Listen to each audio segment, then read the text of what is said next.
Welcome back. As Christmas approaches, fire departments across the country are warning what can happen if your tree catches fire. Fire crews in Detroit demonstrated how fast flames can consume a dry tree. Their advice to keep your home and family safe this holiday season: buy a fresh tree and cut 2 inches off of the trunk. Water your tree daily. Don't overload electric outlets or circuits, and only use cords if they're in good condition. A couple other tips: keep space heaters away from the tree, never leave candles unattended, and ensure that you have a working smoke alarm. Another potential health hazard during this holiday season comes from alcohol. It's estimated that Americans drink double their usual amount this time of year, but all those extra toasts could harm your health. The holidays are a time to toast the season, but there are health consequences with drinking alcohol. The World Health Organization says there is no safe amount of alcohol consumption, citing years of research on the risks and harms associated with drinking. All alcoholic beverages, including wine, beer, and liquor, are linked with cancer, according to the CDC. Alcohol is a real toxin, and it can get inside of cells. It can cause damage to the mitochondria, which make energy. They're the powerhouses of the cells. To the DNA, which can be important in terms of cancer. Alcohol can increase the risks of esophageal, stomach, and breast cancer, as well as liver disease, cardiovascular disease, and stroke. CBS News chief medical correspondent Dr. John LaPook says less is more in terms of alcohol risk. Have something in your stomach and have a plan. Say, I'm going to come in here and not like, well, whatever happens, happens. I'm going to think about what I'm going to do. And the first drink should be with something in your stomach. And make sure to hydrate before, during, and after the holiday party. Getting behind the wheel after a holiday party where alcohol is served can have devastating consequences. Drunk driving deaths, specifically in the month of December, are at the highest level in nearly 15 years. I spoke with Mothers Against Drunk Driving Ambassador Sheila Lockwood about why it's so important to celebrate safely. If you're going to go out and celebrate, if you're going to go out and have a good time, please make sure that you've got a safe ride home. And if you're hosting, also be a good host and make sure that no one leaves the party, no one leaves your event impaired. If they need to go home, make sure they've got a safe ride. They've got ride share, they've got a sober driver, or they can stay the night. Sheila, I know that you were impacted by this yourself, which is why you're such an outspoken advocate on this. And please, if you would, just please tell me a little bit more about your story and your son's story. My son, Austin Lockwood, was 23 years old, and he had left my home on June 8th of 2018. I gave him a hug.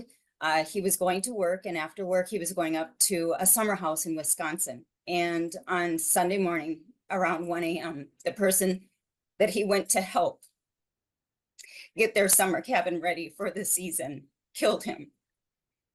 He hit a tree going over 70 miles per hour, and Austin was taken upon impact. It never gets better. It never changes. You just learn how to deal with it, and you just take one day at a time. Sheila, I'm so sorry for your loss, and we are so grateful for the work that you're doing now to stop this from happening for other people. Thank you. Thank you. No, thank you. At this busy time of year, you may not be getting enough sleep. In fact, a new Gallup poll finds more than half of Americans say they would feel better if they got more shut-eye. On CBS Mornings, sleep psychologist Michael Bruce shared an action plan for that in his new book, Sleep, Drink, Breathe. He says everyone needs a power down hour before bedtime that could include things like turning off electronics, taking a hot bath, or light stretching, whatever relaxes you. And he says sleep can even help you lose weight. It's amazing how much you lose weight during sleep in terms of how that also has an effect on your weight loss later on, in terms of cravings, in terms of appetite. Bruce also showed our CBS Mornings hosts how to check if they're hydrated enough. Just quickly pinch and lift up the skin on the back of your hand. If it goes back to form within 2 seconds, you're probably well hydrated. Imagine never having a moment of silence. That's a reality for nearly 20 million Americans who experience tinnitus, or ringing in the ears. Some even hear the sound of their own heartbeat. CBS's Michael George introduces us to one patient who'd heard enough. It almost sounded like I was hearing my heartbeat in my left ear. Medical assistant Dana Pulciani didn't get a good night's sleep for 13 months. with a constant sound tormenting her. And the only relief that I would ever get is if I actually put my finger on my carotid to stop the noise. A brain MRI and CT scans revealed a narrowing of the artery in Pulciani's brain and a tiny aneurysm. She was ultimately diagnosed with an uncommon version of tinnitus called pulsatile tinnitus. If that narrowed segment is very close to the base of skull, that noise can get transmitted to our ears. Dr. Ali Shaybani is an interventional neuroradiologist at Northwestern Medicine.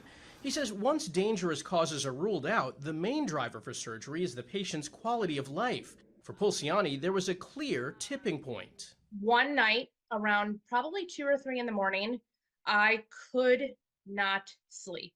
And I charted Dr. Shabani that night and I said, when is the next surgery date? She had surgery last November, going in through the groin to place 2 stents in her brain. It relieves the narrowing, so it takes away that part of the equation that creates this whistling or whooshing noise. Honestly, the noise was gone the minute I woke up from surgery. It was almost like getting my life back again. Pulciani will remain on blood thinners for another 6 months and will have follow-ups to make sure the stents are working. Michael George, CBS News. Coming up, the main event at nursing homes in England, and we'll show you a surefire way to survive a bone-chilling winter.